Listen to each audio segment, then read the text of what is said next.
किस मुल्क में पानी खत्म होने वाला है? तहलका खेज इंकशाफ ने अवाम को चौंका दिया।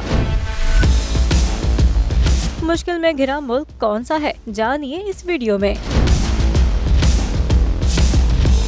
भारत के मुख्तलिफ हिस्सों को 2025 तक जमीनी पानी की शदीद किल्लत का सामना होगा। अक़वाम मुत्तहिदा की रिपोर्ट ने हलचल मचा दी। UN institute for environment and human security की जानिब से जारी रिपोर्ट में बताया गया कि भारत में इंडो गंगा बेसिन के कुछ हिस्सों में ज़ेरे जमीन पानी की सतह पहले ही खतरनाक हद तक कम हो चुकी थी और अब भारत के तमाम शुमाल मगरबी खित्ते का ज़ेरे सतह पानी भी खत्म होने के करीब है। रिपोर्ट में 2025 तक भारत के शुमाल मगरबी खित्ते में ज़ेरे जमीन पानी की सतह इंतहाई कम होने का खदशा जाहिर किया गया है। UN रिपोर्ट के मुताबिक सऊदी अरब में भी पहले ही ज़ेरे जमीन पानी की दस्तयाबी इंतहाई हद तक घट चुकी है और अब भारत भी इस फहरिस्त में शामिल होने वाला है।